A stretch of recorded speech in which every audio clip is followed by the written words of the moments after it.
Oh, don't I feel really fucking stupid right about now? Well, it is what it is, I guess. Yeah. Well, it's funny because we were going to do this, unproduced scripts episode, a Plastic Man script by the Wachowskis. And, Ryan sends me this script called Carnivore. I'm like, well, that's an interesting name for a Plastic Man script. But I'm like, it's a filler name. Yeah, and what's like, I'm like, I don't know a ton about Plastic Man. I know him being, in a Justice League episode, coming into like a Batman Brave and the Bold, but beyond that, I'm not super familiar. So maybe this is kind of what it is. And so I'm just kind of reading the script here, and I'm like, okay, like maybe it's just one of those ones that has a weird opening and so on like that. And it's just like that's just how it's gonna be, Okay, maybe there's this date thing. I'm like, that doesn't seem like the character, but maybe they changed some of the names around. I don't know. Maybe he had two different, maybe he's not always called Eel or whatever. And it's just maybe his name's John in this one, and I just keep going through it, and it's like I'm like, what the hell is this script? Like, it's like this guy on a weird date night, and he really likes meat and cooking and so on like that, and he hangs out with like his granny and whatnot, and granny likes cooking, and then there's this vegan lady or whatnot who he like force feeds meat and says, "It's good. You like me, don't you?" And I was like, what the? I'm like, this is clearly not Plastic Man whatsoever. And this lady she's like, she's so obsessed with herself that she's like always out getting like nose jobs and like liposuction, all this stuff. I'm like, this is a weird some real fucking auteur shit. Okay, so yes. I for a long time I've known that the Wachowskis wrote a Plastic Man script, and I heard it wasn't that good. But it's like, you know what? I don't know. We haven't done a unproduced script in a while, so I'm kind of curious. Yeah, let me look this thing up. And the thing I don't know what it is I sent you, because I pulled up this database thing of like unproduced scripts, and there's a Wachowski section, and I just sent you like, oh, Plastic Man. Yeah, I'll send it to Spencer, and then I start reading it. I must have sent you the wrong one, because now I'm hearing what it was. Because when I two things crossed my mind. First thing was, fuck, I sent Spencer the wrong script. Second was, oh, they wrote Carnivore, the Roger Corman-esque like dinosaur movie. They did that, or that's Carnosaurus. Carnosaurus, yeah. So that just what popped in my head. So I was just like. I didn't know that, but okay, I'll have to check that out now. Now I'm hearing it just like some weird kind of like David Lynch, or like Chuck Palahniuk type shit, Well, yeah, because that's what it was. I think it was eventually turning into some kind of like horror murder thing. I didn't get all the way through it, because by the time we figured this out, I was like 60-something or 70 pages into it. So I was about getting towards like the final act, but I was like. It must have been, like, it really feels like this had to be one of their first scripts, though, because if they wrote this later in life, I'd be really surprised. It has that feeling like college kids wrote it. Like, that's 100% what this script felt like. The Plastic Man script, we won't talk about the scripts in general today, just because I'll talk about mine. You share yours, I'll share mine. No. The one I read wasn't really that good, if I have to be honest, but it was there's some interesting moments. It's kind of like almost it's what I'd expect a Plastic. I know very little about Plastic Man too. I just know he's kind of like Reed Richards, but he's more funny, and he's bendable, and he used to be an ex thief. That's what I know about him. But that said, I mean, I don't know what you do for a movie. I'm sure you could figure something out now. We live, Ant-Man's popular. I think you'd figure out a Plastic Man movie probably. So that said, though, rereading it is like, this is kind of what I think they would probably do, something like this in the 90s. Apparently it's not that accurate. They even changed some of the names around for no real reason, but there were some good parts, but I mean, we'll go, maybe one day we'll cover it, but I'm like, shit, there's 2 hours of my life I'm not getting back for no reason. So, because we have to reread it again if we want to do an episode on it. I'm like, I don't know if I want to do that, but we'll see. That's the other thing about reading a full script, though, is that, it is one of those ones. Like, it takes like the same length as watching it as if it was a movie. You know what I mean? It's not like you think a script is like a faster read because of just the way it's structured. But it really is like this. Like, you read it and you're like, oh, that was a 120-page script. That would have been a 2-hour movie. It took me about 2 hours to read it. I guess the best way I could think to describe it is it's kind of like it was trying to go a little bit of Batman 1989 because it was around that time. It was like early 90s that this thing would have come out. It also was it kind of, when did The Mask come out? Was that 92 or 93, something like that? I want to say that's 93 or 94. I literally just watched that like 4 or 5 months ago because I was like, you know what, I haven't seen The Mask in like literally since it probably came out in the 90s. I'm like, I want to. I'm not sure if they took any inspiration from The Mask, if they saw The Mask by then or something, but it feels kind of like a little bit of Batman 1989 with kind of like a not so funny version of The Mask, because all the characters really aren't funny. They're not really saying funny, quirky things, but he stops and does some of the slapsticky, bendy plastic shit. You know, woo, you know. But this situation itself is serious, you know. So it's kind of like, it was a very odd script, but there was one part. The thing is, because we won't talk all night on it, but I just want to say, because I'm not sure if I'm going to read it again, so I don't know where else I want to share this. Damn it, I have information I need to share about this Plastic Man script. The people gotta know. Well, the whole thing is, I want to say in the comics, his name is like Patrick O'Brien, and in this, they make him like Daniel O'Brien for whatever reason. And he's known for being like, he's a crook who went through like, he's a thief. And then he later got plastic powers and decided to use those plastic powers because he knew how thieves and crooks thought. So he was like, I'm going to use these powers to stop it. Because I want to say he like, I don't know, it wasn't chemical shit. I think it was like some kind of like, he was out somewhere in like some mystic area. He fell down, a shaman saved him. So now you're bendy and shit. Like, oh, cool. I think that's how it happened in the comics, something like that. And then I love how he's a thief, and it's like, he's like, okay, I'm a thief, and this is what I do. And he's like, he gets powers. He's like, you know, now that I have these powers, it would make my thief abilities much easier. I'm gonna change my life around. He had kind of like a come to Jesus moment, like, oh, I died, and I could be. It was something kind of like, it was written in the 40s or whatever, the 50s, you know. So it was just that very like, oh, I must do what FDR says, you know, something kind of like that, probably of the moment. So. And this, it's, instead of being an ex-thief, he's like an extreme environmentalist, but he's like one of those just angry fucking hippies. Just, he's super pissed off all the time. Like he's really like ready to start like a fight with someone for like being lit for littering. And the script even has him as litter bug. He's like, hey, what are you doing throwing this fucking styrofoam cup, man? Do you realize the destruction? He just sucks him in the stomach and like walks off. And then there's a little like cap off at the end where he bumps into that guy and he's like, there's that motherfucker. He grabs him and slams him into like a trash can with like the cup in his mouth or something. But also, he just shoved him into like a recycler. Like, there you go, where you belong, recycled to be a better person next time. Save the planet or I'll fucking kill you, Plastic Man. No, he's not all friendly like Jeff Goldblum's like kind of environmentalist character from like Independence Day. I don't remember who they're making fun of, but I just think of that, like there's that Robot Chicken Captain Planet sketch, and I don't remember who it was they're making fun of, but he says like, Captain Planet would save the world, and he's just running around just fucking brutally killing people. He's like, Captain Planet, just like slides in, like kicks someone in the face, like just slams their face against a bunch of glass, and then just like looks at the camera, save the planet or you'll fucking die. You know, just something kind of like that. But like, so he's like one step away from that. But anyway, there's this part where he has like, has a flashback to the 70s when he was a lot more proactive, because he just got out of jail for like, I don't know, trying to rescue sea otters or some shit. I don't know. He was like test animals.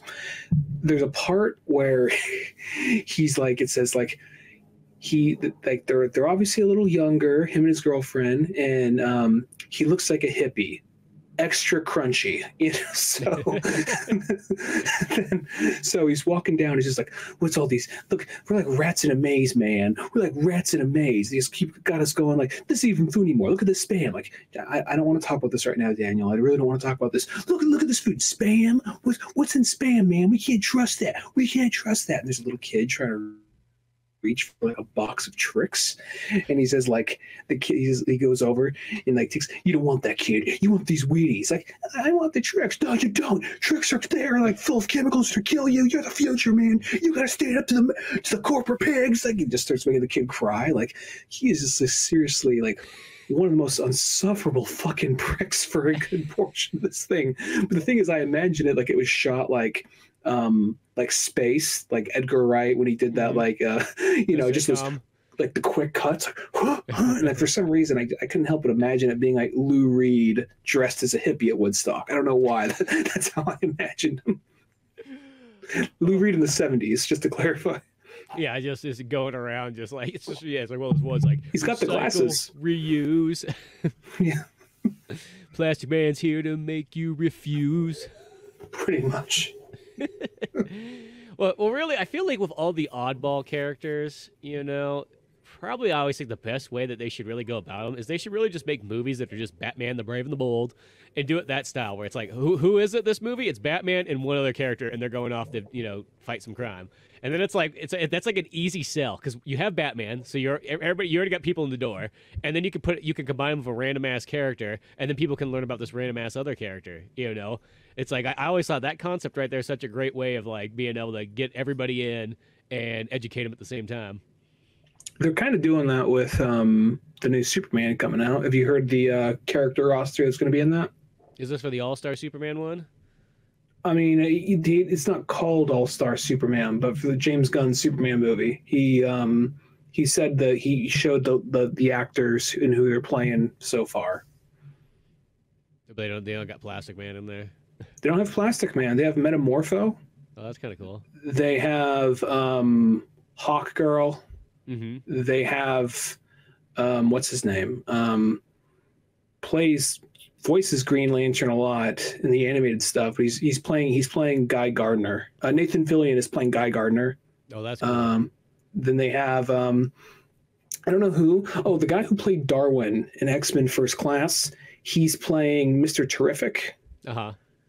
And then someone else I don't know of is playing a character from The Authority, which I think is the engineer, like some lady who has a bunch of like T-1000 metal all over her.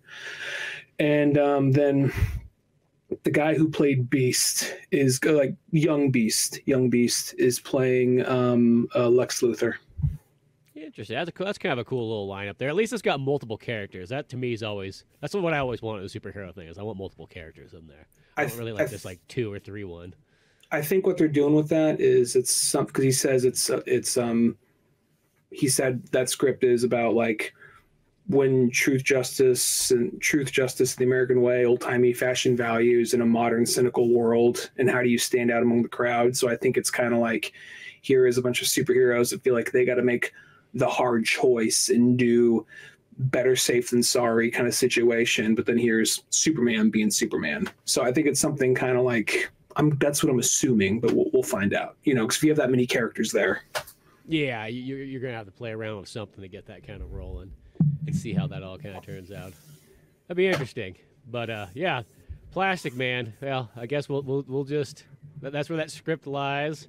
And wasn't Plastic Man kind of like Captain Marvel, where he was like one of those like DC just like outbought like a couple like we need some more characters. You know, hey, you over there making comic books, we're gonna buy you out and take your characters. They'll become DC ones. We'll figure out how that fits in.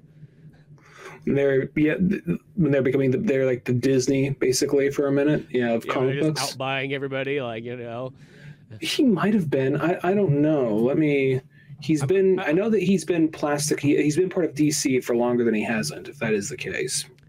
Well, because I want to say that that's like the 40s and 50s when they started just out buying everybody else. It could really be any number of things by then. He could have been. Part of Police Comics. We have this dude in a fucking red unitard walking down with like the little like, this is not what you think. Yeah, I think he was actually part of like Fawcett because I see the questions on there. So I think or Quality Comics. He was part of Quality Comics and later in 1966 got bought by DC. It's like Quality Comics. Yeah, the quality doesn't always last. It is what it is, you know. We tried to stick to the name. We thought that if we named it Quality, it would stick around and we'd be here till the end of times, but no, in a sense, we sold out to DC. Yes, DC. I just like to imagine, like, if you're looking at this cover of the first issue Plastic Man appeared on, the cover of Police Comics, where just like some dad, like back in 1941, some dad got home from the war, the shit he's seen. He's like, man, I don't know. He's just trying to process everything. Then his son comes in through the door, like, look, father, I'm going to read the superhero books. And he just has, like, it's too much for his World War II mind. One mind, even probably. 1941? Yeah. Yeah, like, because if he wouldn't have got drafted. You're right. He wouldn't have got drafted, probably. Yeah, You're right. He's probably a little bit older. He's probably the lost generation of that time period. He's like, I was too young for World War I, too old for World War II. You're right. That's a good point. And he brings home this comic of like this dude with no pants, no pants, kind of like the little like fishnet thing going down the center. And then like, look, Dad, he bends and he twists, like, they're infecting him. I can just only imagine, like, at the time, like, it's on the police. No respecting police officer, man of the law would wear this shit.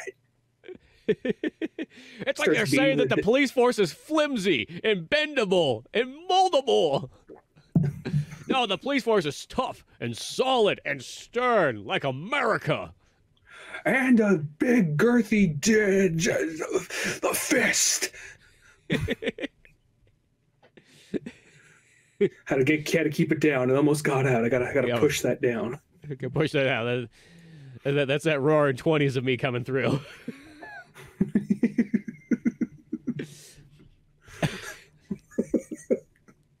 Oh, I missed the opium dens. Too bad we scared all the Chinese off. In hindsight, we should have let a few of them stay. Oh. But so there's our wonderful scripts that we checked out by the Wachowskis, the movies they didn't produce. Which, you know, always the interesting thing about Wachowski movies is that, you know, The Matrix is pure amazing, and it's like everything else that they sort of have. You know, there's some decent ones in there too. There's some other good ones. Not saying there isn't, but like it's like they never have hit that like same pinnacle. Which I don't know how you can hit The Matrix twice. Let's be honest, but. You know, once you make a movie that like revolutionary, it's kind of hard. Like everything else is always going to probably seem like it's, you know, one or two steps behind, even if it is really good. Yeah, especially because they were making things before that, but that's the first thing that actually got some real recognition. Well, the only one they had before that was Bound. Which was like the lesbian one, which made a lot more sense in the long run. Like when I first saw it, it's like, oh, this seems kind of weird. And then as life went on, like, and they changed from men to women. I'm like, okay, the lesbian movie makes way more sense now. I get it. Well, then also, plus even like there's an earlier draft of The Matrix where they really wanted this, but I guess it was too hard to explain to like Joel Silver or whoever. It's like, the fuck are you talking about? Like, what do you mean misgendered? What the fuck is that? You know, where apparently the character Switch in The Matrix, they were going to be one gender, and then in the other they're going to be one sex, and then the Matrix they're going to be another sex. Like I don't remember which was which, but and like, well, The Matrix is who I really am, and then they're just like, we don't get it. Like, oh, fuck it, whatever. Okay.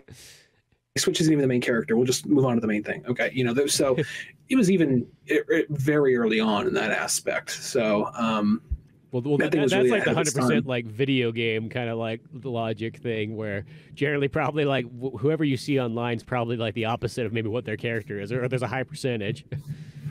Well, like on the, what was I going to say? Well, it's also something The Matrix is one of my favorite movies, like probably somewhere in my top 10 favorite movies. And I like the sequels, but even looking back at The Matrix, it is some kind of like the dialogue isn't anything stellar, but it's such a visually interesting movie, and it keeps on moving and it keeps on moving fast. Like the back and forth is nothing like amazing. It's suitable. It works. It gets you to point A to point B. And I think that's one of the reasons why a lot of people feel like Matrix 2 and 3 kind of trip up because we start having like a dude like dressed like, you know, like Colonel Sanders and like the Ozymandias room going like vis-a-vis a la, you know, like for like 10 minutes. So I think that in like, then like it's all anime speech, which at the time I don't think people were ready for anime speech. And then you have Agent Smith walking out like, we choose to be this, we choose to be that, we choose, like, who choose you? Did you choose, like, would you have the green eggs in hand? You know, they're all like circling around him, you know, in the park, you know. So I think a lot of people are like, what the fuck is going on? You know, where then there's like an Agent Smith in the background who's like, I choose you, Pikachu. Like, shut the fuck up, Ash boy. It's just the one Agent Smith with an Ash Ketchum hat. That one's. Don't worry about him. He's a special ed version of Agent Smith. He thinks there's a glitch in every system, right? What can I say? It was supposed to be a cat. It just turned out to be Ash Ketchum. Yeah. No. So, you know, but I mean, so I think that Matrix has all these things going in its favor. So you overlook like the clunky, or not the clunky, but just the very bare bones dialogue. So when you read other scripts by them, you're just like, I guess what, you know, because even the fourth Matrix, one thing was really good, that the fourth Matrix, the action, because it didn't have Yuen Wu Ping doing their fight choreography, and without him, you saw how much the action dropped. Not to say they're not talented directors, but you know. Yeah, because that kind of is the thing. Because the more I think about Matrix 4, it's kind of like one of those ones where it's like, it's just not up to par to the trilogy. I hate this. You wish it was kind of like that, but it's just something's a little bit off. It's not bad. It's just not all there, you know. I didn't hate it, but I also wasn't really wowed by it. You know, I was happy, Neo and Trinity are alive somehow. That's nice. Yeah. But like, it was also a little bit of like, yeah, it is what it is. It's okay, whatever, you know. Yeah, it's one of those things. And that's kind of how a lot of Wachowski stuff is. It's just like, it's weird. It's like beyond the Matrix. It's like, because, you know, beforehand, there's also that other script that I remember when I found this DVD, I was like, oh, this sounds like this is going to be one of the most amazing movies ever. And there was that movie called Assassins that was written by the Wachowskis, directed by Richard Donner, and starring Stallone and Antonio Banderas. It felt like, how is this not going to be amazing? You know what I mean? Like, that felt like that was too much big stuff all in one. And then I think I've only really seen it once. Maybe I should give it another go. But I remember kind of going, it was okay. It wasn't bad, but I was expecting, like, you know, if you fuse the Matrix with like Lethal Weapon and combine it with like Demolition Man and Desperado, like, and that was all that stuff together, which I probably raised the bar way too high in my mind. But you know, how could you not when you look at the back of that case? Yeah, no, I get what you mean. Like, that is kind of like, sometimes you just hear those mashups. Like, you think like Bowie, Mick Jagger, and then you see like Dancing in the Streets. Oh, yeah, you know, too much awesomeness for one room. Too many cooks in the kitchen, maybe. Yeah, that one's almost so awesome that it goes beyond into another spectrum of life that, you know, not everybody can even appreciate how amazing that song is and how amazing that music video is. The video is, I know I've said this before, but the video is even more amazing. Like the version with like no music. And like, so you could hear all like, you know, just their footsteps and all that. So just to see like Mick Jagger at the beginning hop in and just like with no music back up behind him, just you still hear all like the yeah, like feet rubbing against the floor and all that. And the way he sings, he sounds like he's super out of breath. And then like I want to say like right after that, that's like David Bowie's like, all around. And he's just like swaying in the trench coat, and then when he jumps down, like in that video, they just be like, he just like kind of like bird of prey, like screech as he just lands down. Anybody, if you've never seen that, look it up. Dancing in the Street, no music. No, it'll make your day good. It'll make your day good. It'll make your week and year great. Well, there's even that part, like I saw, I'll look over it after a second, but there's the small things they add, because then you have the distant shot of them when they're just, because they're in the middle of nowhere. They're like an abandoned, like stripped house, and they're just outside real quick. In the distance, in the far distance, you hear some gunshots and like someone screaming, and they're just like, oh, no, no. You just barely hear them as they're skipping along, like in the dark. Oh, there's so much good stuff there. But yeah, so by now we probably would have been talking about like, oh, dude, this part of the script is really fucking crazy. But we'll do another unproduced script at some point. But today, that was on me. That's okay. As I said, I looked at it, I didn't question because it took me instantaneously to the PDF. So there was not like it went to a page and I would have saw anything else. I was like, here it is. I need to go no further. The PDF's here. The script's in format. This must be it. Why would it not be? There's actually not one we cover, but something I just found out that's out there that would be interesting. Apparently, Chris Columbus was trying to do a version of Fantastic Four early on. And apparently it was a very ambitious version. Like it's meant to be more so than like it was meant to be more of kind of like an alternate Earth. Like history went different and kind of almost Fallout-ish. Like everything is still 1960s kind of aesthetic. And but still it's kind of still brings in the whole how they got their powers and all that. But something that would have been like probably one of the most expensive movies ever made for the time. Yeah, it was definitely adding in some cash there to all the scenes and whatnot. But that'd be an interesting one to check out just to see where Chris Columbus was. What year do you think that probably was about? I want to say it was like 94, 95. So they were still trying to like cash in on another Batman, but also bring in more of kind of like some sci-fi-ness to it. And I thought the interesting way is they brought in how they got like, because I do want to say they go up to space and they get their powers that way. Like some of what happened in the script got transferred over to the eventual movie that did come out. But when like apparently something happens in the script is Dr. Doom lands in Latveria. Yeah. And by this point, he has his powers. So to kind of get to the point of how he can rule a country, this is still his introduction. He's not like royalty or whatever. He lands in this country and he's kind of like, taken in. But since he has his powers, he kills a bunch of people. And he kind of works his way up to like it's probably done like in a scene or two. I didn't go into detail. Mm-hmm. Basically manages to get in there, like kill the president or the prime minister or whatever. It just says, I'm fucking running this now. And then he decides he's going to lead a full-scale invasion on America. Yeah. Huh. Interesting. Yeah, as I said, that would have been kind of cool. I mean, the interesting thing is they are going forth with the new Fantastic Four 5, I guess you would say by this point. The 5th incarnation of Fantastic Four. We'll see how that all kind of runs. And that one's going to be set in the 60s, too. Oh, that's cool. Did you see the little, like, teaser they put out for it?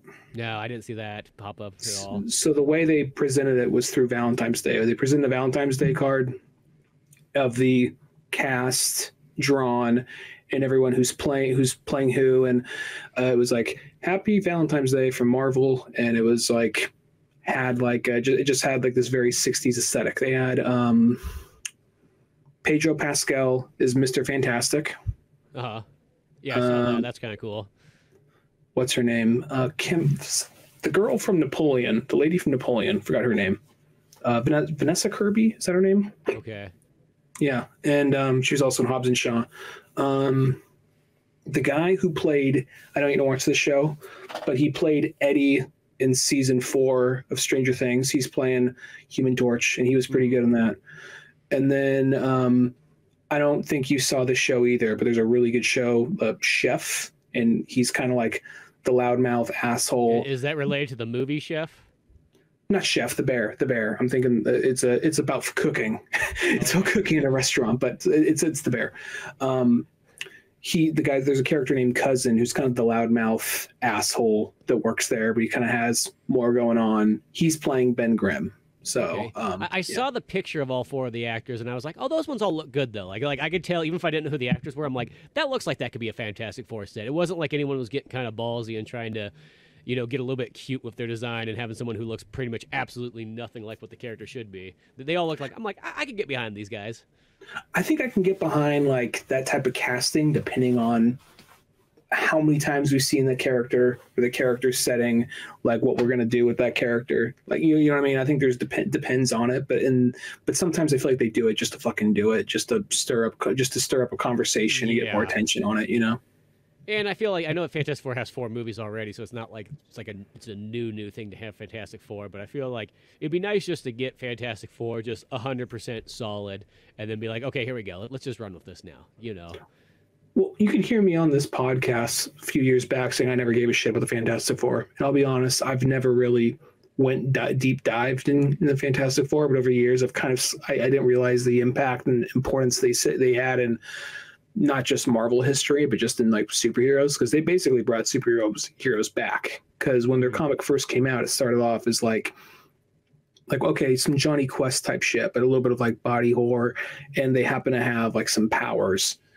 But then it slowly progressed into being a superhero thing. And not even slowly, just like a couple issues in, became a new superhero comic. It kind of helped rejuvenate that. So, and I didn't even know that at the time. So I was like, okay. Yeah, why has this one been the one that's been sort of to get right? You know, and that first like run of Fantastic Four, or I don't know about the run, the first like handful of issues, I read those once just because I wanted to check out some Jack Kirby and Stan Lee, like that old school kind of ones. And those books they hold up really solid. Like, I mean, everything's, you know, it's all there. Like, it's one of those ones you see it like this is the start, and it's like, oh, it's 100% all good Fantastic Four, amazing Jack Kirby artwork. You know, that issue's thick as all can be. It's like the first issue's like it's like a 40-page issue or something like that. They're like, we want to make sure that, you know, you're getting your big bang for your buck out of this one here, kids. Yeah. So there's a fucking old Stan the Man is coming in here to give you some tales of sci-fi, you know, and horror, and what it's like to save the day with your family. I was like how Stan Lee gets all kind of like guy at the end of the bar, like, oh, that's old Stan. And once he stops doing the old true believer shit, once he gets a couple of like paps in him, like paps, yeah, paps, yeah. You know, come on, Stan the Man's going to do whatever he can to... Oh, no, here he goes with his rhyming scheme. Just let him do this. Just let him do this. You know, trust me, it's more effort if you try to cut him off. But you know what? Speaking of another Fantastic Four thing, something I've always wanted to try is there's that Fantastic Four video game that came out when technically the second version of Fantastic Four movie came out, you know, so the one that people consider the first one, but the movie tie-in. Yeah, there's that tie-in one. It came out on GameCube / PS2 and Xbox, and it always looked kind of interesting because it was sort of done similar in the style of X-Men Legends / Marvel Ultimate Alliance, and I always kind of wondered if it held up equivalent to those games, just with a Fantastic Four thing. You know what? I mean, I'm just trying to think. A lot of movie tie-ins at that time are a real kind of roll the dice, like, at least for how much you're paying for them, because they're always like full price games, but for like, you know, like 3-hour campaigns or whatever, you know, and they were always didn't have a whole lot of replayability. But at the exact same time, like, there were the couple that stood out, and that one, I don't think that one. I think I remember things for that one being like, it had a couple good things in it, but it was almost like, where was all this shit in the movie? Because in the movie, it was just like, it was kind of an episode of Seinfeld. They're all hanging out in a fucking apartment the whole time. Like, we got to live together and figure out how these powers work, gang, you know? And then like this, they're fighting like I forget, the Beetle or whatever. They're fighting a bunch of different characters from the comics and that. Well, that's what I mean. Like, I've looked at it before throughout the years, and it's like, it looks kind of cool, and it looks pretty decent. And if it's in that X-Men Legends style, which, if you don't know what that style is, it's pretty much like a Diablo game, I think that would be actually pretty neat. You know, it's one of those ones that's always been on my back burner of like, one of these days I'm going to give that one the old college try and see if it is good. Because sometimes you'll pull some of those games out, and you go, holy crap, this game is super amazing. Like, you know, and sometimes you kind of get that feeling where you're like, man, I wish I would have played this when it did come out. And then sometimes if it is a really good game, you're like, you know what? It's almost kind of special that I missed out on it till now, because it's almost like I get like a nostalgic slice, but also a brand new feeling all at the same time. Yeah, the latter right there is always kind of a good feeling. I guess those are the games that are just kind of like, you won't be likely seeing that one pop up on Game Pass or something like that, you know, or the online store. Those are the ones that is, as much as at the time, like how this game kind of was a little bit of a letdown. Those are also the games that are probably the more harder ones to come across now. Yeah, definitely. Well, those are the ones that, yeah, like once it hits like that roadblock, it's like, well, that's it. The license is up. We're never going to print that game again. Though, granted, we have come around a little bit where there's a lot more of these like licensed games. Not saying everything, but you are seeing licensed games that you never would have thought had a comeback. Like, just in the last while, we had GoldenEye, we had that Jurassic Park collection with the Ocean games and the Sega Genesis ones, which is kind of mind blowing that that's even allowed. There's been things like the Ninja Turtles collection. Just certain sets where they do bring back some licensed things. And so it seems like it is kind of possible. Not the easiest thing, but not out of the question anymore either. Ninja Turtles, something like that, I kind of get it just because so much of its audience is like new audience. It's always constantly in the zeitgeist. But at the same time, a lot of older audiences do have that nostalgia, and they're at that age, our age and older, where they want to go back and play this game or that game. So I can understand those ones. Something like a Fantastic Four game that came out for the PS2 that is linked to a movie that's generally hated. Just like yeah, that's not that's one you got to either buy it or just get the emulator. I mean, probably you could buy it for. I bet that's one of those games you probably go on eBay and buy at least the PS2 copy for probably give or take like $10 to $20. I bet you that's where it sits. Who knows? It could be a little bit more, but I'm thinking that might be about what it is. But I mean, the thing is before it's not necessarily that people want to play them.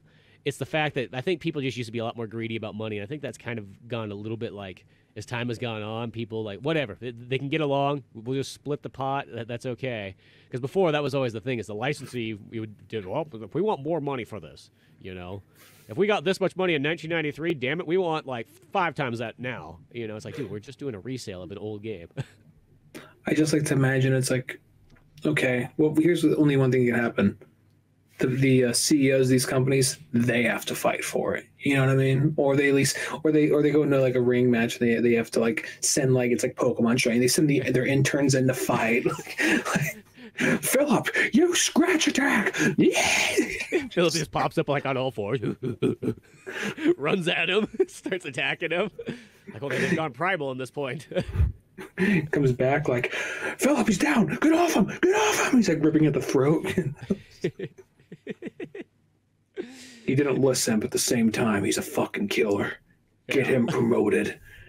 He's got your office now. Should we pay him yet? No. He's an intern. Damn it. I don't want to see him get paid yet. I like him, but I don't want him to be paid. He's like, Philip. He just runs over on all fours. Like just throws like a raw meat on the ground. Just like. Once you pay them, you lose control. They become self-sufficient. They start thinking for themselves. He's getting paid in experience and exposure. That will keep him locked to me. He'll have nowhere else to go. Isn't that right, Philip? Just like, just kind of looking around the room. Yeah, one of those ones there. Oh. But yeah, that there's something else I felt like I wanted to say about it was around that Fantastic Four thing. Not exactly there, but like the lead-in of some of those old games. But I don't remember what the hell it was now. I want to say when it comes to those old like unless it just came back to you. It didn't come back to me. I want to say like one. I mean, probably if I went back and played it, it'd probably be pretty rough. But I think at the time it was pretty good for what it was the actually Spider-Man 2 was actually that was good. Spider-Man 2 was good, and now it is that at the time you were basically just doing the same 5 things, but it was really fun just to swing around the city because you weren't used to it. But now it's like, what else you got? Come on, it's Spider-Man. We know it's Spider-Man. It was so much fun that by the time when Ultimate Spider-Man came out, I was so amped for Ultimate Spider-Man, and then like when it was just another like really short campaign, I'm like, oh, I mean, because I was really also into the comics at the time, and so I was just like, oh, this is like retelling the Venom arc and then filling in some of the blanks for later or whatever, and then later they would actually go and retell it through the comics. Like, oh, okay, you motherfuckers, I thought I was getting kind of like the lost story of Venom, but then later they just retell it in the comics like 2 years later or something. But I was like, oh, okay. Yeah, it's not bad, but, it was kind of fun fucking shit up as Venom. Well, you know, and this is the funny thing is those kind of games that are kind of short. Like at the time when you paid $50 for the game and you only got like, the hell is that? I think some asshole with fireworks. Oh God, that's what I love on a fucking Monday night. That's like fucking LA. Like from the second they sell fireworks for 4th of July, like in May or whatever, people just launch them off all night long, like fucking retards. Just like, it's like, dude, what are you doing? You know what I mean? Like, I want to find whoever's house that fucking is launching fireworks off and launch a firework fucking in their house and watch it burn down with them inside. Like, that's fucking annoying. The ones I hate is, okay, so if it's like a little like bottle rocket flies up and pops or whatever, okay. The ones I hate where I'm like, I'm sorry that you go like, are the people who just like, they're hardly fireworks. They're just basically explosives. And they don't even make a big like boom. It's just basically just makes a loud noise. That's all it is. It's just annoying. Like, yeah, they just a loud and just like, because I've seen it, like hardly any fire, hardly anything, just a little like, oh bro, oh, like are you guys like fucking children? Do you need like I'm just like, at least if it had like some flair or something, I get it, but this is just a loud ass thing you're setting off at Tuesday at 10:45 at night. Come the fuck on. Yeah, exactly. It's one of those ones there, but it's just, that's so annoying. Are you starting with the get off my lawn? Yeah, kid's not even here yet, and I'm already starting off with that. Like, I don't want you hanging out with that Cooper boy. I don't like the way. Yeah, I don't trust him. I don't trust the way he looks at me. You know what I mean? Look at that lazy eye. Look at that lazy eye. What direction is he looking? Which one am I supposed to look at? He's the kind of kid who's going to try and he's going to take a shit in the middle of our kitchen. I know it. Yeah, you know, and he's going to blame it on the dog. But going back to before like that, it's like, okay, you know, like when you get those short games from back in the day, that granted, if you paid $50 for it, you felt like you got kind of like, you know, botched. But I feel nowadays, I love when you go back and play those games. You're like, oh, a nice 5-hour long game. Perfect. That's the great time. You can beat that in one night. You don't need it. It's not like one of those ones where you're like, hey, this is going to take up the next month. It's like one of those ones like I appreciate that like more in hindsight, the short campaigns like that. Depending on the game, something like Gun, even though it's not a tie-in game, but something like Gun, I can appreciate because the story about that was still decently long. That was like 12 or 14 hours. I mean, for the was time. It 12 or 14 hours? Okay, I thought it was like 7 or something. Maybe it wasn't. I don't know. Yeah, I mean, it was. It's not like, you know, Red Dead makes it seem short in comparison, but yeah, you know, but yeah, as opposed to like as opposed of like Red Dead Redemption or something like that, where it's just a lot more straightforward. And I like Red Dead Redemption more, but it was also like there's stuff to do between here and there. It was kind of not a huge open world, but kind of an open world to a certain extent. Just go around, dick around here, dick around there if you wanted to. And the story itself was good. It was kind of like over the top and kind of grindhouse western, you know? Yeah. Well, I really appreciated Gun. That's the one that like. I was actually more blown away by that game than Red Dead, and I only say that because I think a lot of people were blown away by Red Dead because they didn't play Gun, but Gun kind of paved all like the ways so Red Dead could kind of be what it was, and there's just was so much neat stuff in that one that I just never saw in a game beforehand. So I think that experience was so awesome, you know, and just like how it was a lot more brutal too in that game than Red Dead even. You know, like the violence was turned up and everything because it had that grindhouse a little bit more over the top, almost even like anime western. when you had the guy like what was the bad guy? He was a railroad tycoon who was also an ex-Confederate. In he had like a Confederate eye patch just to get it across. I want to say his train had like a skull on it, and then he was also walking around like in Spaniard gold like armor. So he had to find, and he was throwing dynamite or like. This was like definitely like the anime villain of like a western. So I was just like, okay. I mean, it's fucking ridiculous because it'll do that thing where it would like for a minute you'd be there in the real world for a minute, but all of a sudden it'll be something like that. Like, okay, whatever. We're already here. It's fun though. It's a good time. Yeah, we'll take it. You know, hey, it's made by the Tony Hawk guys, so you know what I mean. Come on. If anyone knows westerns, it's the guys who made Tony Hawk Pro Skater. So yeah, there's that. Another funny thing is there was that Tomb Raider set that came out, and it was funny because I didn't really put two and two together, but it came out on Valentine's Day, so it's like, hey, we know if you all don't got anything to do on this day, Laura's here for you. You could go on an adventure together, unlike the real life you have. Feeling lonely? Need to stare at some pointy polygonal tits? Well, we got the thing for you. from a girl who would now be about probably 55 years old. If you've kind of age up her from 95. But be grateful. Yeah, one of those ones.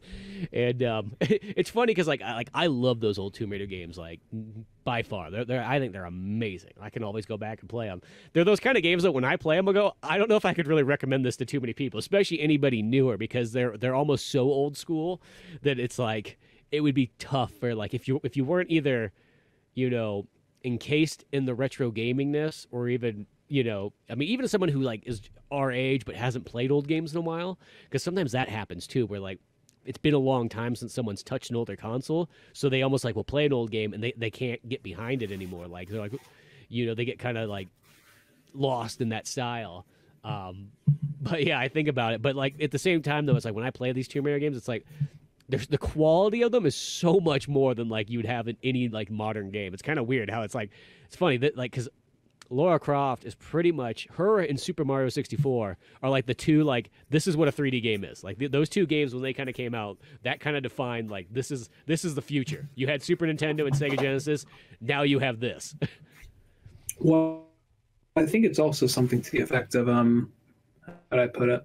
Like even if it's aged and some aspects of it don't hold up as well, you knew at the time this is probably the best they could do. And at the exact same time, I feel like we can have Major League AAA titles, and it does not feel like this is the best. It feels like put it out, we'll throw out a patch later, throw it out, we'll sell the later half of the game in DLC. So I'm not saying that's every game, but it's noticeable in a lot of big games. So it's kind of one of those things where you felt like you were getting the big experience. I can't think of like what was the last big event game that came out. Maybe we're just being a little like probably maybe Red Dead 2, I would say. Like Red Dead 2, I feel like that was the last big. I mean, people. I mean, I take that back. People Starfield. Okay. Because Starfield had a lot of advertising behind it. Okay, Starfield, but then I don't know. I think Starfield kind of came and went quickly. Like I feel like it came out. And then it was just like, oh, it's not as good as Fallout. Oh, it's not as good as Oblivion or whatever.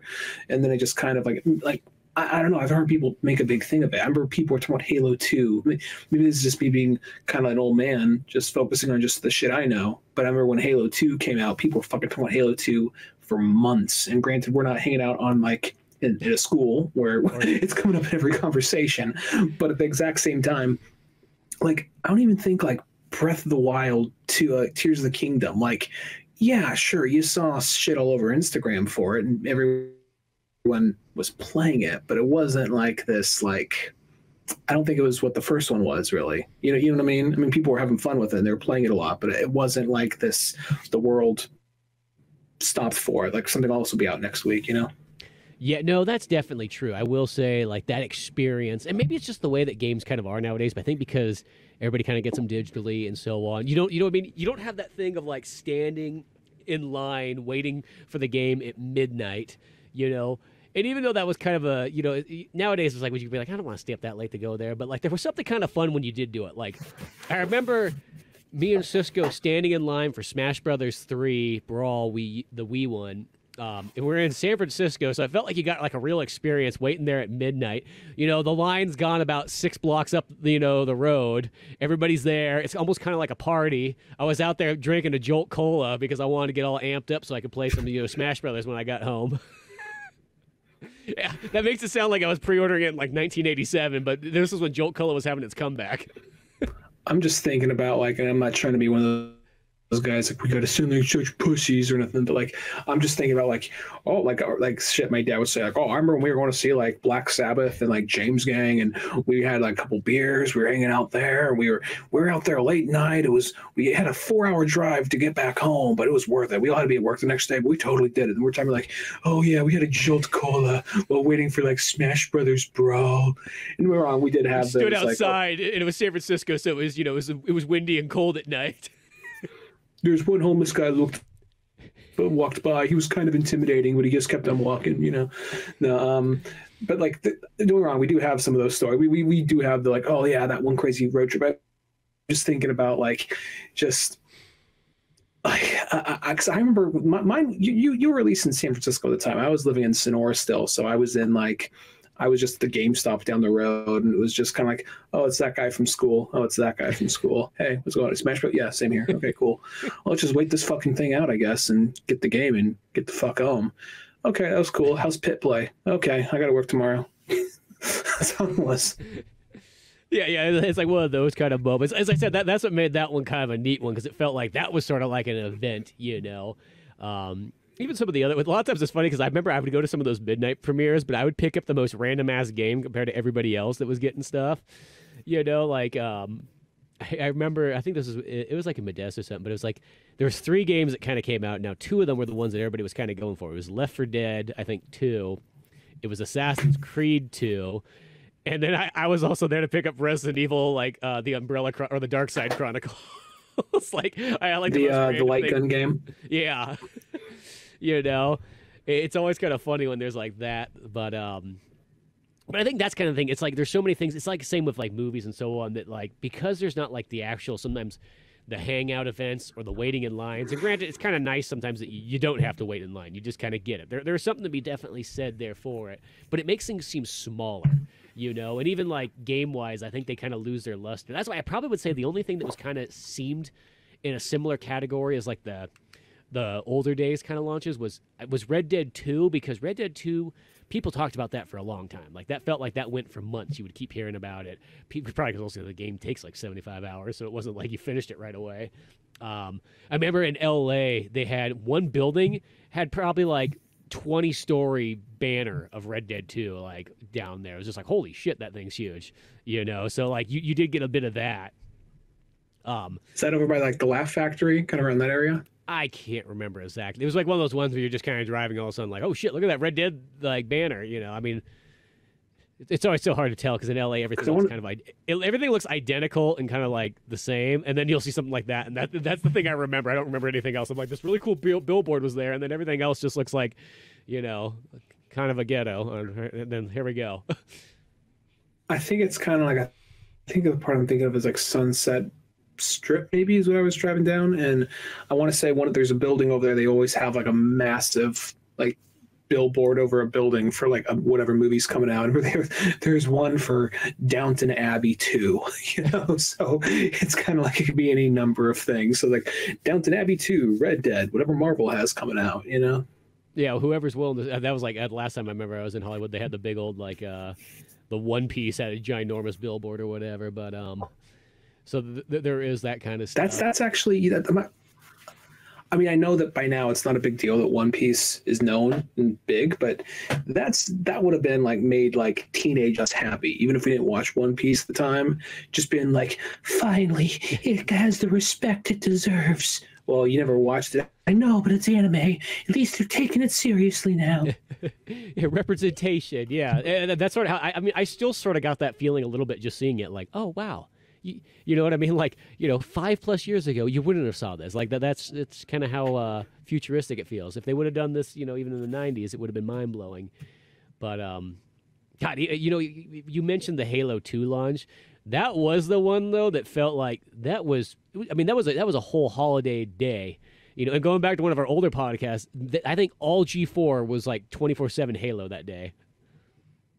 It was, in every episode they had like they went to Rooster Teeth to do like bumpers between shows, to do like a Red versus Blue sketches for Halo 2 Day, and then every show had to be Halo oriented or Halo involved or Halo referenced some way or the other.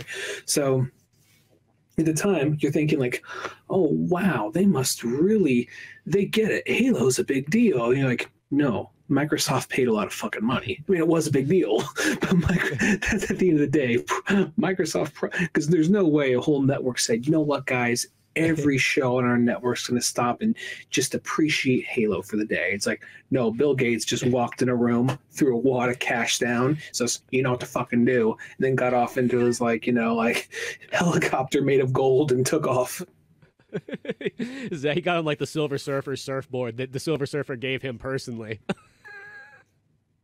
He's like, you'll put better use to this. Epstein's Island. Did he? He went straight to Epstein's Island. I don't know if he did.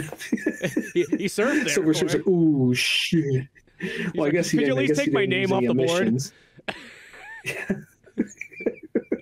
No. Oh, okay, fuck. And he's just like, he's just looking around like, can I get a ride? Fuck, I didn't think this through. Yeah. But yeah, it's just like, yeah, that's the thing. It's like, you know that all big campaigns and so on like that, they're not natural in a sense. They're all paid for. That's where like that $40 million in advertising goes. But at the time, it felt so like, finally, it's respected. Like, no, it's got a lot of money. But at the same time, that in time, yeah, it's further along than it is before. Yeah, like I never would have thought Endgame is a movie I ever would have seen like 10 years previously. Like with the possibility of these characters being on screen together, it was going to be something small, like maybe 5 of them, and it would be like, it would be a big movie, but like it would be nothing bigger than Avengers, the first Avengers. That's about as big as it would ever be. So I'm like, be grateful. And now it's just like, oh shit. They got like nearly all of them now. And that I don't know. It makes sense though. But I guess that's the other problem.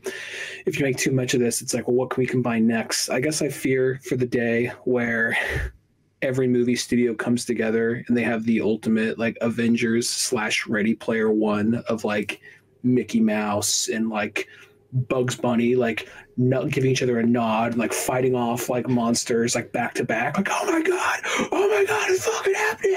And then like like Sonic the Hedgehog and Mario like teaming up with Doom Guy and Captain America to fight off like I don't know, some like the demon thing from Lord of the Rings. Like what? Just like after a while it's gonna become fucking nothing if we just I feel like that's where it's eventually gonna go. That's just going to be Fortnite, because that seems like what the Fortnite is. They just slap in all kinds of random characters. I feel like they do that trying to get like us older gamers in there, but like, hey, check it out. Lara Croft's there, huh? Solid Snake. We got the original 87 Ninja Turtles, huh? You want to come play with the there? kids? You got to play with Goku? Yeah. You want to come play with a bunch of 8-year-olds? It'll be fun. Don't say anything to them. Don't say that's a lawsuit, but it'll be fun. Real talk, I never played Fortnite. I don't plan on playing Fortnite. If Fortnite's still around and my future child wants to play it, yeah, sure, I'll try it out. But that's probably the only way. But like, I'm like, I'm sure if I played it, it's fun. But I really don't give a shit. It's really just, that's one of those things where it's just totally the aesthetic. And I dislike how, not everything needs to be like, one of my favorite things is Sonic the Hedgehog. It doesn't need to be dark, gritty, and offensive, but at the same time, it looks too soft. It looks too like clean cut. Yeah. It looks like there's Mario and Sonic are no soft, hard edges. It looks, it looks like they're too afraid. It looks like there's like no real like. It's gonna sound like really pretentious, but like no artistic merit. Like, okay, what won't get us canceled? What is gonna catch the kids' attention? Yeah. Well, it's weird because when that game first came out, which is weird to think like 12, 14 years ago, like it's a zombie game, wasn't it? It was kind of like that. Well, I just remember I was like, because it was like, oh, I'll download this. It's the next Gears of War. That was what was going through my head. I was like, this is what they're doing next. It's Fortnite. Okay, let's see what it's all about. And I remember it was kind of like, oh, it's online only. Okay. And then I tried a couple rounds here and there just to kind of, and I was like, it's literally just like, I know that it created a lot of things that obviously changed a lot of the battle royale kind of shooter kind of thing, but like to me it was just like, whatever. You parachute in, you try to kill people, you build some shit for no reason, and whoever's left standing wins. Oh, okay. It's like, well, I always look at those games like, that's probably fun for like 2 nights, but I know I wouldn't be able. That'd be about as far as I would get. I don't get how some of these kids have been playing it for like. Maybe it's, I guess to them that's their Pokemon. That's the thing. That's that's the same thing where like somebody else is like, I don't get how somebody's been playing fucking Pokemon since like 1998 and still playing. It's the same fucking game over and over again. It's like, yeah, but I like that. I guess the thing is, because I have to go out and buy the new one, it's a new map, new setting, new world, and I guess this thing puts out new maps and whatever. But, it's like, I guess I'm also kind of like a born again Pokemon fan. I didn't play it for a long time, then I came back to it, so I'm catching up. But after catching up, I'm like, oh, you guys don't have this feature added yet? Okay, whatever, But, and Scarlet was was all right. It wasn't like great. It was Scarlet and Violet were just kind of whatever, in all honesty. But hopefully the next one's better. But that said, where was I going with this? Right. So I guess the thing is, you don't own it. It's just this thing you have to, and it's just battle royale matches constantly. Because I guess the thing about sometimes, like, I don't know, some franchises, it's kind of like comfort food. It's kind of like, I know how this tastes. Every so often, you want to have boxed macaroni and cheese. It's not as good as other things, but it's comfort food. That's something kind of like Pokemon is. The beats, where it's going to go. There's enough little twist here and there, though, that can make it fun, especially if you're retroactively going back and checking it out. So, okay, I remember this feeling. It's fun, But then I guess something like Fortnite, it is just kind of like battle royale match. Yeah. And if that's all you want, that's all you want. But I guess I kind of want more of like a single player campaign for myself. Well, my main thing, this is what I can sum this up to pretty much every multimedia aspect, is that I really only care for stuff if it has a story. It sounds weird, but like that's like if video games don't really have a story and it's just like loot play and it's not really going anywhere, it can be fun for a moment, but it's not really a game. It's the same thing with like, I think that's why I don't really care for sports, except for like wrestling, because wrestling has a story that goes in it. It makes you feel like there's more going on, there's more stuff there. Where like, regularly, I always say like football had like, if they had cameras backstage maybe and so like that, like I think I'd be more interested in what's going on here, But since it's like, it doesn't have that, it has that same feeling that like Fortnite or a Call of Duty multiplayer kind of feels. And that's where it's like Call of Duty. I like the campaigns. I love the campaigns. I don't think there's a single one I never enjoyed. I could care less about the multiplayer, but I like the campaigns. I like the story part. What's the Kansas City's Travis Kelce? Yeah.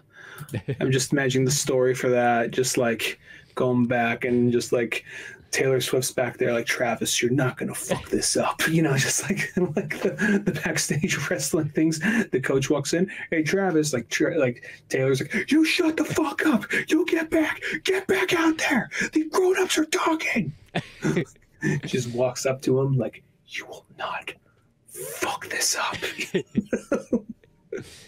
I have to say that that 49ers loss, that pretty much defines my entire life of seeing 49ers, because it really felt like, okay, Joe Montana, everything was going golden when we were like, we young lads. And then after that point, the 49ers that defines the 49ers. They get ahead, they get darn close, and then they sort of just fail you at the last second. And it's like, oh, sorry. We thought we were going to win, but we didn't. I'm like, that just seems like how I've looked at that my whole life. That's always how it's sort of been. Like, we almost got there, but something happened there at the very end, and oh shucks, I guess we'll try again next year, fellas.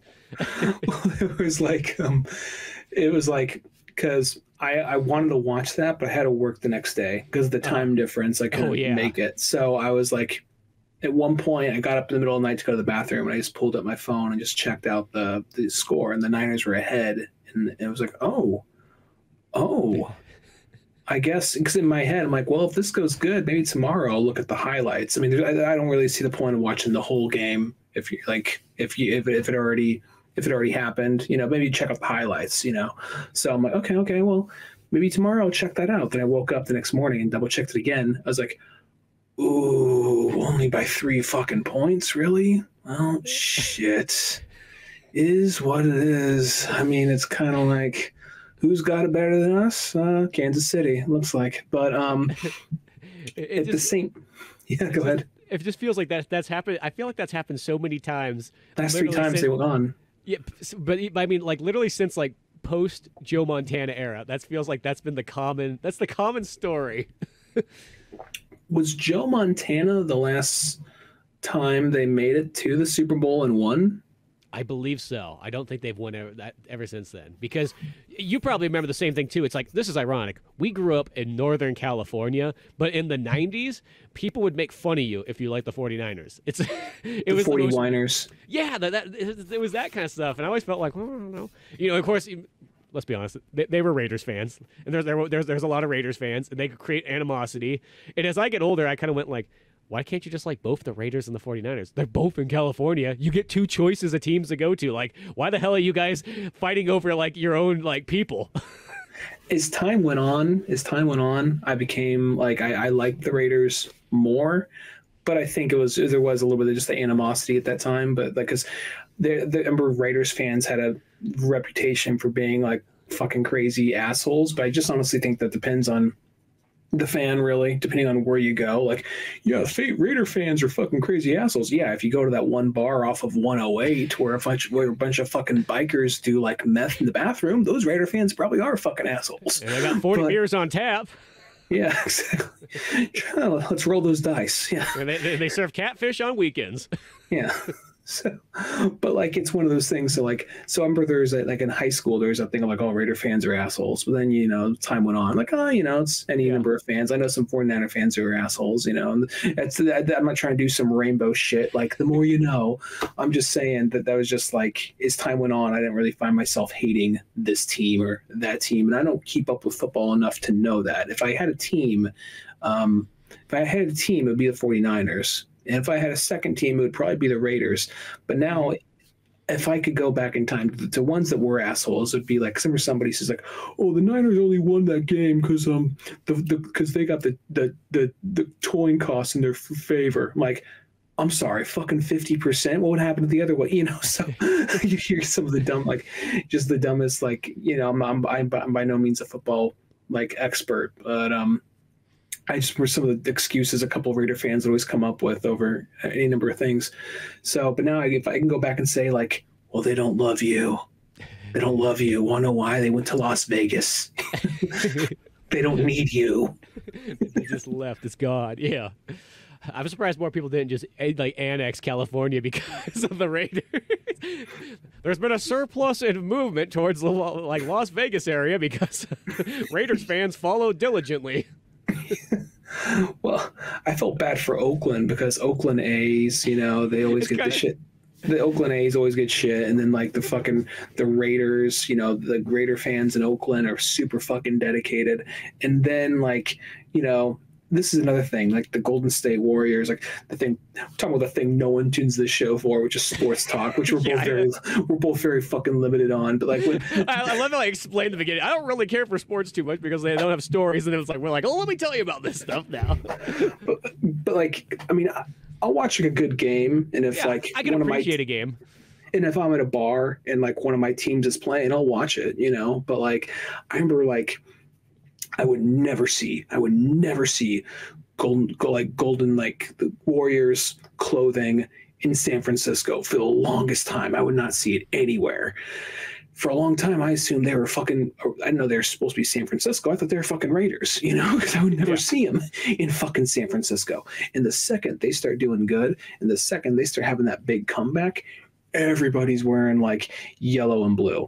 I'm like, I mean, okay, don't get me wrong. I'm not going to pretend like support, cool, but like, so I'm just like, okay, they have more fans. They're good again. Good for them. But then it's just like the second they start doing good and the second they start making some money, like, fuck Oakland, and bounce right out. Like the people that stuck with them for the longest time, like, oh, come on, dude, come on. I mean, I don't know, like, well, the city wasn't doing a whole lot for them. What the fuck can the city do for them? It's broke as fuck.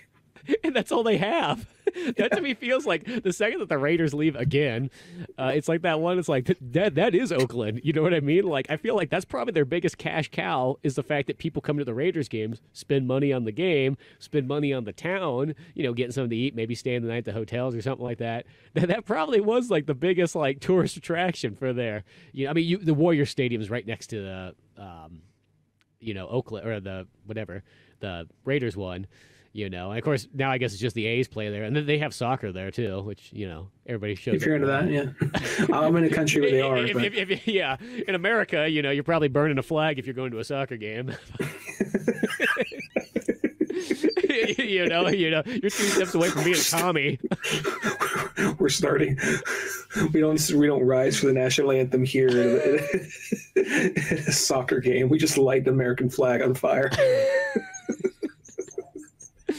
So you have that, but it is weird. It's weird to not have that because it's just like, that is like the main thing is you have all those teams right there, and yeah, what the hell are they gonna do with that state? What else did they do there? You know, it's like a lot of concerts. Yeah, I guess Run the Jewels and Rage Against the Machine were playing right before we moved. I'm like, fuck, I'm gonna miss that. Yeah, that would have been awesome. God, yeah. Still want to see a Rage Against the Machine concert, but saw 1/4 of them. Yeah, we did. We saw. Well, let's be honest. We saw the Golden Child, old Tommy Morello. That's the only thing though. Is like, God, this kind of does bum me out for concerts though, and going to see him is, dude. Nowadays, like some of these concerts are just getting to that point where it's just like, dude, like. So like some bands, it's like they're getting like what I used to call like Rolling Stones prices. In the back in the day, it's like, oh, what's a Rolling Stones price? That's like $150 to $300 to go see them. Well, hell, nowadays, the Rolling Stones is like at that $600 plus price, and now there's like bands that are kind of like you would have considered like C bands and so on like that, and now they're charging like that $150 to $200, and you're like. It's not even for like great seats. That's like for like the, you know, okay, we're gonna go sit up in like the high rise, you know, and watch him from a distance, so it looks like a couple of ants fucking banging on bongos. How much you guys pay to go see Cavo? Like, oh, went to be like, oh, well, we paid like $300. Like, oh, you guys must have been like right up close. No, we were like in like, you know, like midsection. Like, fucking Cavo, yeah, Cavo. Yeah, get in the champagne, get in the cocaine. That's my jam. Like, oh, glad somebody's. Okay, and that's why. Yeah, that's where you're at today. Okay. I knew a guy that loved that band for some fucking reason. I don't know why. I didn't mean to derail it. Go ahead. Sorry. Wasn't that the guy who like he had to play that music whenever he cleaned up at the restaurant? It was on a playlist, but he loved that song, and he's like, "Get in the champagne, get in the cocaine." And he's just like, you like the song is so fucking stupid, and then like. Amber, he said, like, well, clearly you've never been in a strip club, like, fucked up on multiple substances. So this song's about, like, and then, like, somebody I was working with, like, well, I have, and I still think the song sucks dick.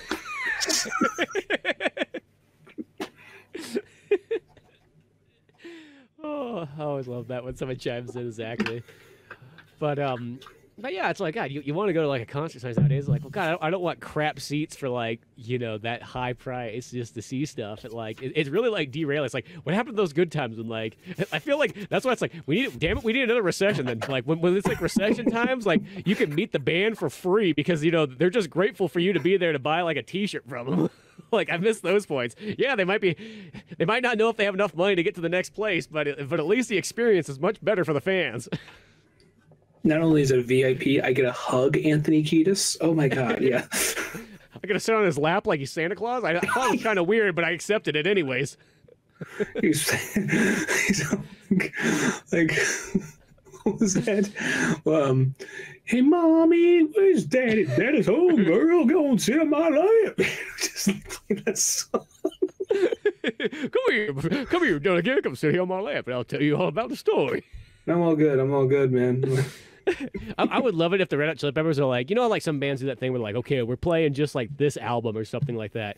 If the Red Hot Chili Peppers just do the thing like, okay, we're going to do the 80s experience, which, you know, like 98% of the fans would have no idea what the hell they're seeing if they went there. But like, I would love that if they just said, we're just going to play the first 4 albums. That's it. Like, it's going to be Freaky Styley, Mother's Milk, you know, Uplift Mofo Party Plan. Like, we're just going to go hard on old school funk rock. All these Zoomers who think old Chili Peppers is Stadium Arcadium just like look around like funky man in a little green suit. What the fuck is that? Like, me and my friends. Like, what? Uplift Mofo Party Plan. Like, I don't. My ears can't comprehend this. What's going on? You know, like I remember when I saw them. I mean, it was still a good show, but it was more of like they played good, but it was Levi Stadium, and I fucking hate Levi Stadium. And we were like at the furthest bit, like back. You can get like it was like a wind tunnel we were in. Like, let's just go down. We went down to our level and just kind of were at this balcony, and they did good. I enjoyed the show, but the thing is, then like I complained about it like a few episodes, like a year or two back, however long it was. There's just some dumbass there with no concert etiquette. Like, you can sing along, you could be into it, but when you're doing that thing where you're just like, just like screaming at the top of your lungs, and it's not just like, you know, like the part where he screams, give it away. No, it's like like Wet Sand. Like, Yeah. he's singing Wet Sand. He's like, you know, like, what's that lyric? Like, like it's a very soft song, very soft melody. And then like the hardest part is like, you don't sink in the wet sand. You know, like he's like, you don't sink in the wet sand. And then like, you know, and like there's a guitar solo going. He's like, let's go, bro. Let's fucking go. Like, I'm like, Ava just like put her hand on my shoulder. Like, I can feel you. We're going this way. You know, I'm not someone who starts fights, but I was like, I can, because this guy was right in my ear. I'm just like, I just can't. Because you at that point, you're just like pushed at the railing, you know? Oh, God. You know, this guy reminds me, I don't think I told you any of these stories, but maybe like a month ago or so, maybe we went and saw Y&T down at Santa Cruz at the Catalyst. And Y&T is that band that mostly nobody ever knows about, but they've been around forever. But they're kind of like, the best way to sort of say it, they're like that other Van Halen / Sammy Hagar / maybe even kind of Whitesnake, you know, later days Deep Purple. Like they're in that kind of category, you know. They're the band that like they started in the 70s, like in 74, because they were on their 50th anniversary tour when we went to go see them. And they sort of stuck hard to their guns. It's a Northern California band. I think they're straight out of like, you know, Bay Area, Hayward or something like that, you know. So we're at Santa Cruz and they have like, and I've heard this before because people have told me this throughout life. They're like, oh man, you've never seen a Y&T concert? You've got to go see a Y&T concert. The Y&T is amazing. And being in California, there's the fans there and so on. And that was like even Buddy, because Buddy loves Y&T. He's seen them like probably like a ridiculous amount of times. And so we're down there. And you can tell that like the Y&T audience, and we're up there in like the front because it was kind of easy to get there.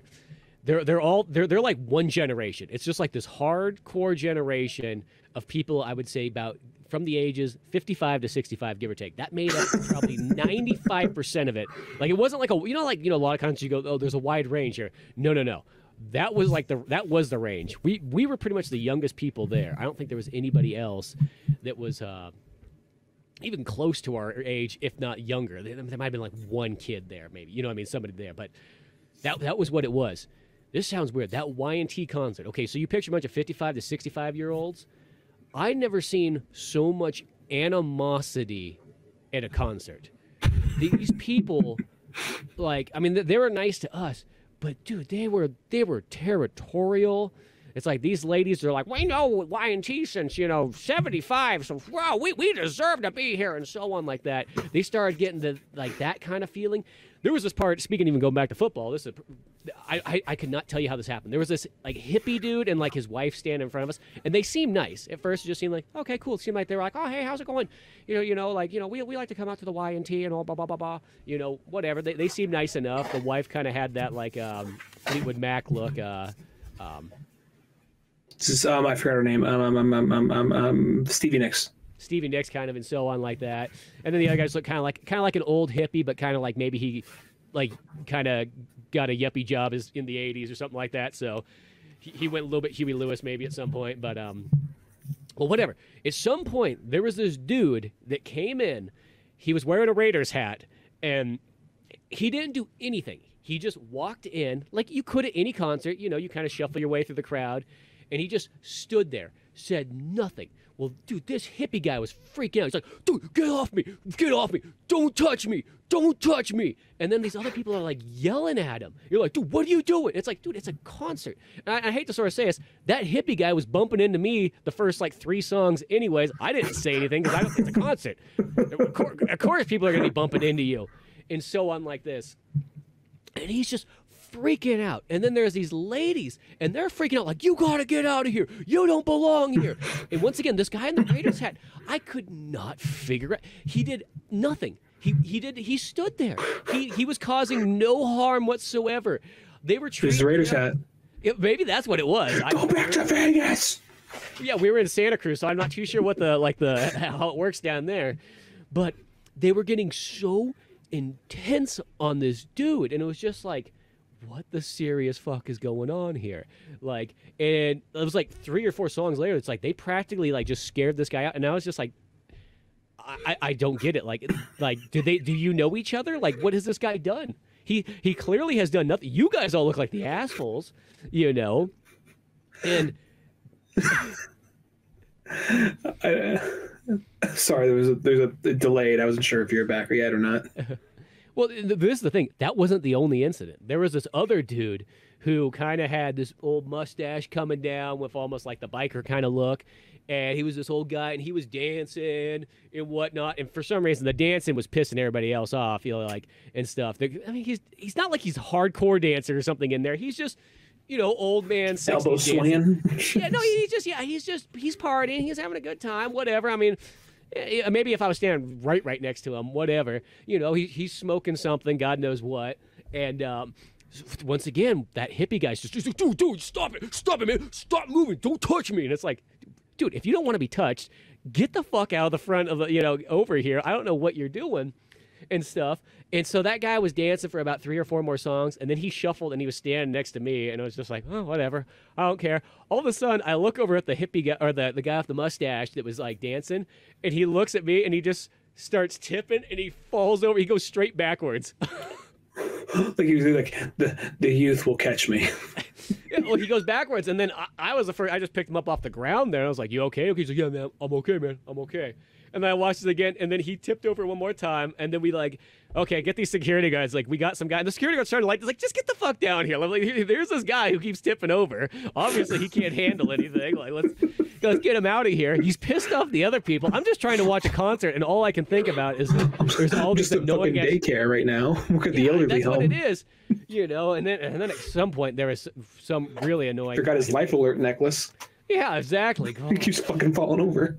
Yeah, he just like physically just pure tipped. I'm like, oh God, I don't know what this guy's taking. I just don't want him to throw up. That's like my first thing. Like, if he falls over, whatever, just let's get him out of here. I'm trying to enjoy the concert here, you know. And then God, there were so many. I mean, that's just like a couple incidents, and then there was some annoying kind of like fucking like, you know, girls that thought they were hot shit, but now they're like at the age where it's like, ew, get out of here, you're gross. Like, move along, nobody cares, don't dress like that. Like, you know, and they got their douchey boyfriend guys next to them. It was one of those concerts where it was like, God, you know, I like Y&T, but I don't think I'd ever want to come back. It was like one of the worst shows I think ever. Y&T was amazing, don't get me wrong, they played fantastic, but the audience was like, this is the worst audience I think I've ever seen. And the fact is, it's like they're almost too hardcore of fans. I don't have a story as interesting as that, because you were in the shit. You were, you know, you were in Charlie territory. You came out. But like, the reason I fucking hate Levi Stadium is just exiting Levi Stadium. It's hard if there's a big concert. It's hard to get anywhere. You know, you're just basically stuck there for like 2 hours.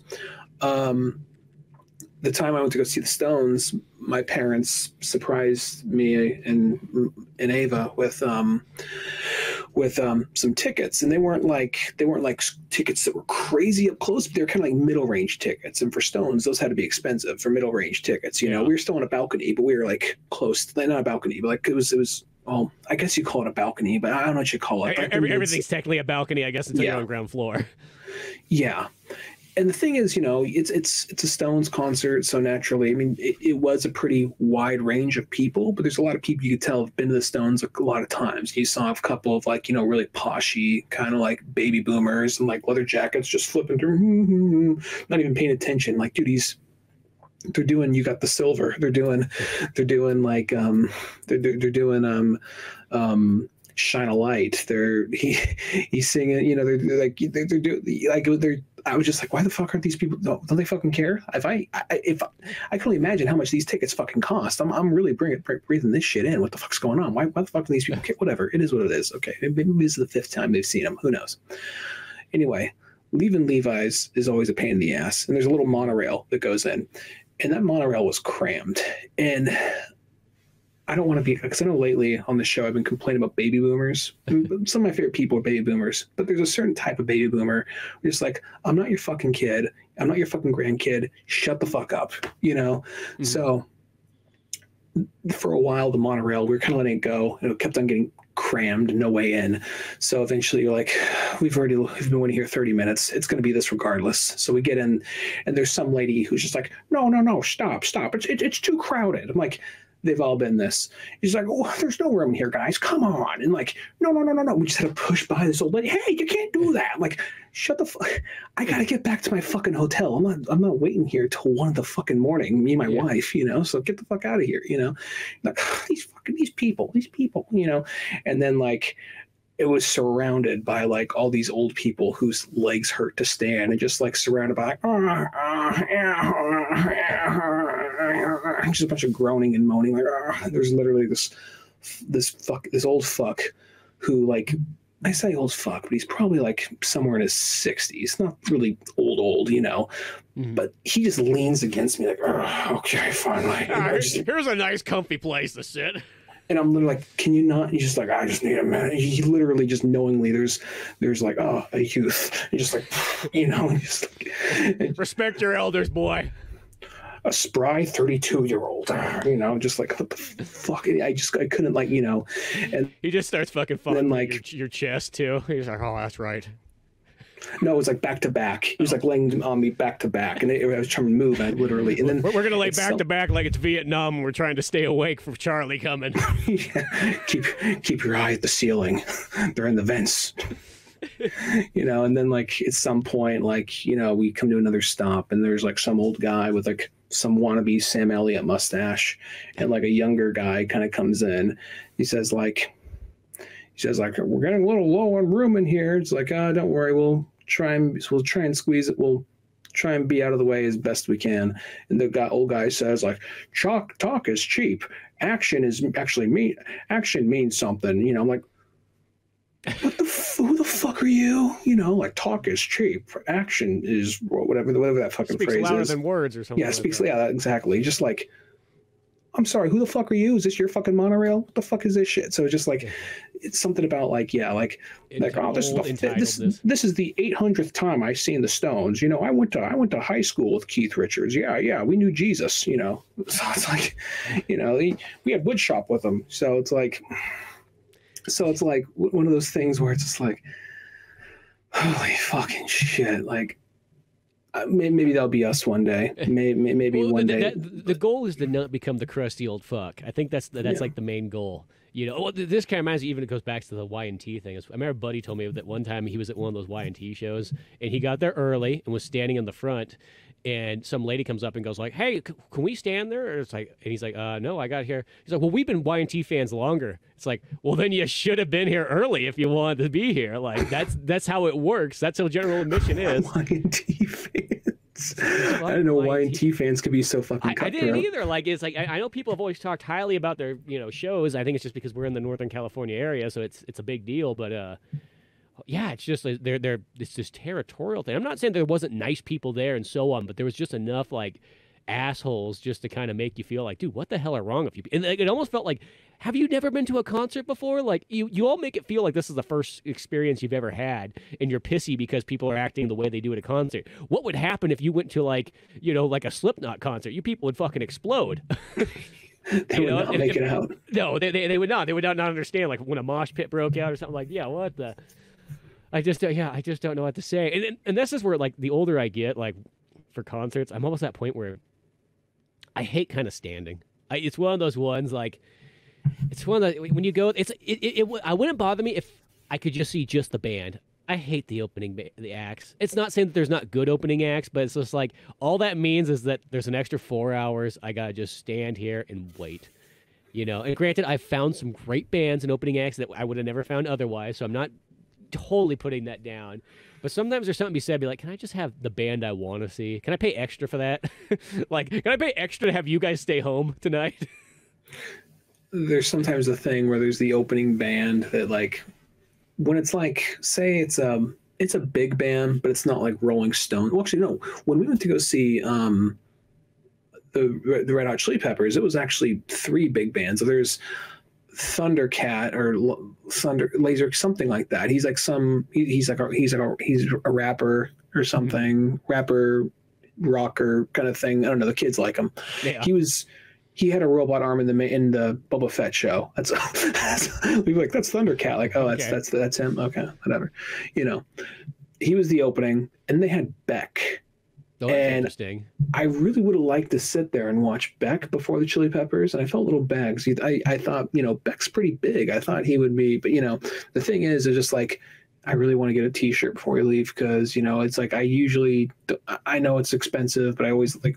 It's something kind of like it reminds you like here's when I was here. It's a take home prize, It was a long line, so the whole time Beck was playing, I was in line T-shirt, but you could still hear him. It wasn't like it's not like he's like doing like like shooting off fireworks or anything like that, or has any like doing any of the crazy stuff that the Chili Peppers do with the screens behind them with Californication or something, Yeah. So, but yeah. You said there's another big band. Who was the other? You said there was 3 that opened up. Those were the 3. It was the Thundercat, Beck, Chili Peppers. Oh, okay. Yeah. And then it's just one of those ones. It's like I almost just like I like the idea of a concert just being like a movie length. You know what I mean? Like it's like 2 hours, 3 hours max or something like that. Like they don't need any of that extra stuff. It's that, and then it's just like anymore. It's like I do like having a seat because there's something to be said about like I just want to sit here. Like what I mean? It was like, in a sense, one of our best concert experiences, I always think, was that time we saw Wednesday 13 at that bar. There's a couch. There was a couch. We get there, it's like, there's a couch here? We just sat there through all the opening acts. We're on a couch. And then the second that Wednesday 13 plays, we stand up and we're right there in the front dead center. It's just like, good enough. Some people thought we were probably producers, just like young upstart, because we were sitting there in the back on the couch. We each had our own couch, too, because there's like 2 smaller couches. So we're both just kind of like this. Well, and I don't really remember anybody ever sitting with us on the couch. It felt like we commandeered that couch and nobody came near us after that. Like, oh, they must run this shit. Like, yeah, sure. If it gets us the couch, yeah, sure, we run this shit. Yeah, okay, cool. But it's like I just like having a seat because I don't know what it is. It's just that straight standing for like 6 hours is just like, ugh. I think that's the part that's like there's like a couple things that like I love a concert, but it's the straight standing.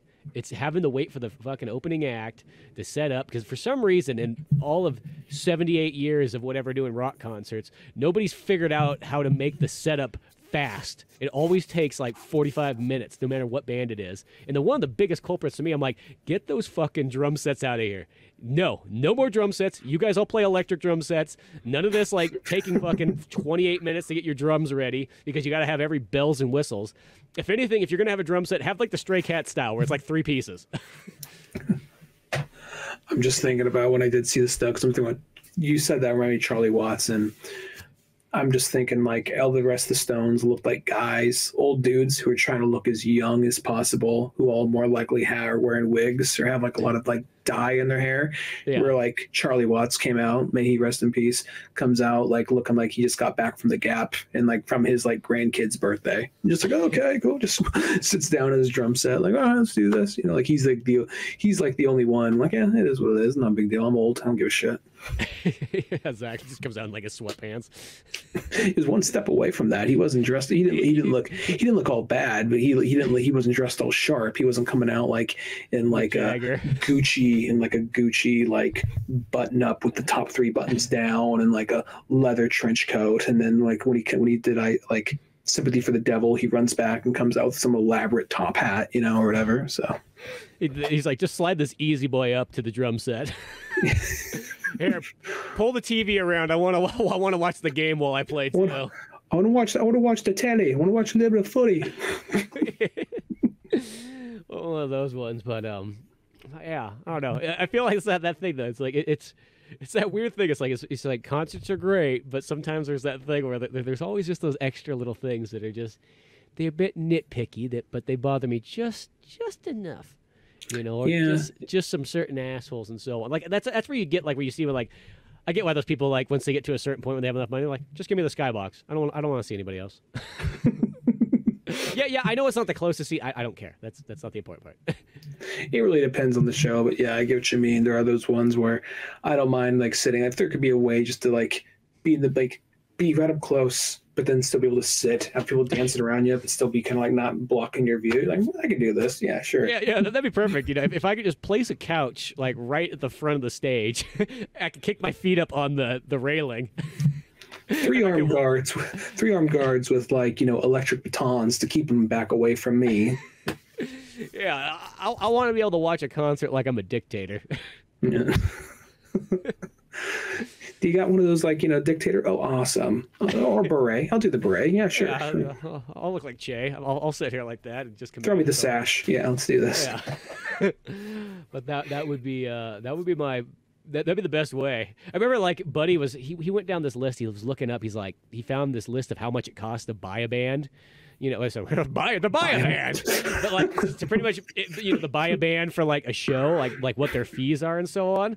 And he's all like, dude, he was looking through. He's like, okay, Judas Priest is like $1 million or something like ridiculous, or like blah blah blah blah blah. He's like, dude, L.A. Guns is only $10,000. I'm like, shit, for $10,000, you could just get a handful of friends together to split this, and then just have it like in your backyard. Like a birthday party to have L.A. I'm like, I would pay for that. I just like the idea that L.A. Guns shows up and there's like 20 people standing there, and be like, yeah, this is it.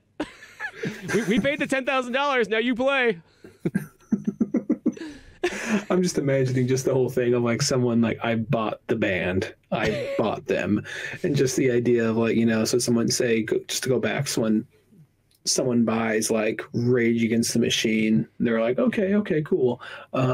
Tom, here's your room. Zach, here's your room.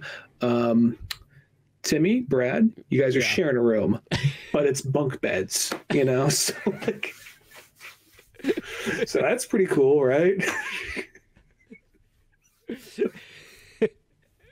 Yeah, it's like, this is the accommodations that we've got for you. Yeah.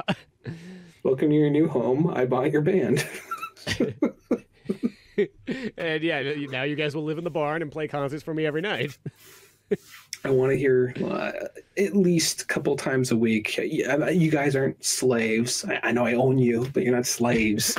I'm a huge fan. I am very much Raging Against the Machine too. But I paid a lot of money, so I kind of want to get my money's worth. You know what I mean? So. And here, you guys got to put these collars on. Now, this is only just if you try to escape. It comes to Tom, like, maybe not you, Tom. Well, it's okay. You don't have to. you can put it. You can put it around like a belt. I just don't want you guys escaping. That's all it is. I know it seems weird, but I've set up an electric fence so that if someone tries to run, it won't blow up, if that's what you're thinking. It's just not it's gonna electrocute you like a dog collar times 10. Also, I know you guys haven't worked on a new album, but since you're here, that's what I want you to do. I want you guys to make up, become boys again, and write me a new Rage Against the Machine album. That sounds like a good concept for like a maybe something like that's already happened. Like a band gets back together that they hate, but like some like crazy asshole like fan. They're hired by like some rich prick to like come do a show, and they're doing the show. All right, fuck you. Okay, yeah, we need the money. And then it's like, you guys would put a song together, and it just becomes kind of like a horror movie to some extent. Yeah. They're kind of stuck there. They can't escape whatsoever. They're trapped here. It's literally like Misery, but instead of a band being stuck. And I like the guy's really into him and so on like that, and he treats them well, but then he does weird shit like putting the collars on him and so on like that, so that they can't escape. Well, it just builds up, and just like for a while they were like, I can pay you guys this much more if you guys do this. Like, just keeps commission. I'm like, this guy's weirding me out a little bit, but and then like, there's obviously his favorite members or something like that, or he's asking like, he's really tight with like the bass player or something like that, like a weird member. yeah, exactly. He thinks the lead singer is like he thinks the lead singer is the main problem with the band or whatever. Yeah. Just get in there and start working on those lyrics. Oh, they'll come to you. Oh, they will. Inspiration is all around you. Yeah. No, I think that'd be kind of cool, Oh, yeah, I think that's a good idea. I like that. Oh, I just... You always haven't had an album since 1992, but we're going to get you back in there, and it's all going to work out. How do you guys look at the world, look at the state the world's in? How do you not have more material by this point? Come on. Concerts, as fun as they are, it's just, they've just gotten to that point where I think the price thing is like what gets me so many times. Is there's so many bands I want to go see, and then I'm like, I'm not paying $200 to see that band. And then, $200 times 2 tickets, times driving down there, times eating. You're like, oh Jesus. Hotel, depending where it's at. Yeah, and, next thing you know, you're almost at like $1,000, and it's not like And once again, it's not like you're seeing like a Rolling Stones like band. You're seeing kind of like, and I hate to sort of say it, like a C-run band, like a band that's good. You still really like it, but you know, you're like, well, oh, okay. But I don't know. Yeah. I still like concerts, but like there is just that weird thing there. But yeah, well, that's probably a good place to wrap it all up with our miscellaneous Wachowski scripts that led us down a nice, fun path of casual stories and back in time ideas and Fantastic Four. Yeah, Fantastic Four and different sports games, that we never talk about. Sports that we never talk Concerts. about. But yeah, you know, it's an interesting path, and that's always kind of fun. But y'all know all that fun stuff. Go to oldmanorange.com, podcasts, comic books, old animations, fun stuff like that. Till then, I'm Spencer Scott Holmes. And I'm Ryan Dunigan. And we'll see you some other time. Later, folks.